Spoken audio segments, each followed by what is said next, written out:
Le décryptage éco, signé Vincent Giret. Bonjour Vincent. Bonjour Fabienne, bonjour à tous. Vincent, Mayotte, 101e département français, qui commence aujourd'hui son 15e jour d'une grève générale qui paralyse toute l'île sur fond de violence. Comment on explique cette situation? Eh bien, il y a, Fabienne, comme un silence assourdissant, une indifférence un peu suspecte qui entoure l'un des mouvements sociaux les plus durs de l'histoire de l'outre-mer français.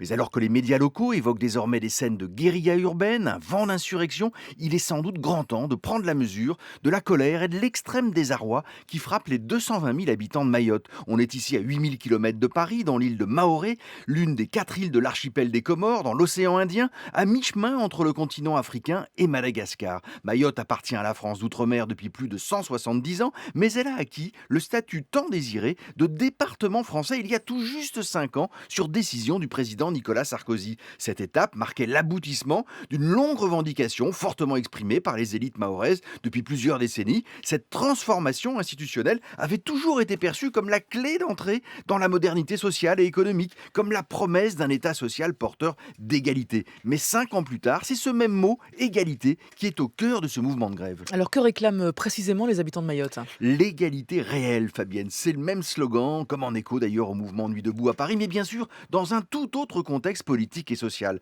À Mayotte, il s'agit d'égalité réelle avec l'Hexagone, avec la métropole. Entendez l'alignement des prestations sociales, des retraites, l'application du Code du travail national, c'est-à-dire la fin de toutes les dérogations locales, ressenties aujourd'hui comme une profonde injustice, comme une discrimination insupportable, alors que ces dérogations planifiaient justement un lent rattrapage étape par étape des règles sociales avec l'Hexagone. Cette dynamique, même si l'État français y a mis des moyens importants, est jugée aujourd'hui trop lente, beaucoup trop lente dans une île où il y a 5 ans déjà, un long mouvement de grève de plus de 2 mois avait éclaté pour protester contre la vie chère. Un dénuement, voire une extrême pauvreté frappe encore une partie de la population. 40% des jeunes de moins de 30 ans sont au chômage. Les habitants s'impatientent et ne veulent pas d'une départementalisation au rabais. Mais il y a des négociations, Vincent, ou pas? Eh bien, pas vraiment, ou pas encore, Fabienne, et c'est précisément ce qui radicalise désormais le mouvement. Manuel Valls, après François Hollande, est pourtant venu pour une visite officielle, il y a un peu moins d'un an, pour conforter l'engagement du gouvernement à poursuivre cette politique de rattrapage,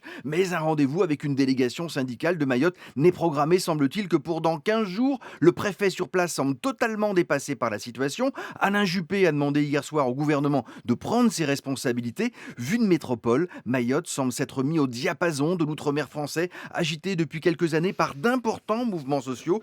En France, un mouvement chasse l'autre, mais cette fin de mandat de François Hollande s'annonce décidément comme très tendue socialement. Vincent Giret du journal Le Monde dans le décryptage éco sur France Info.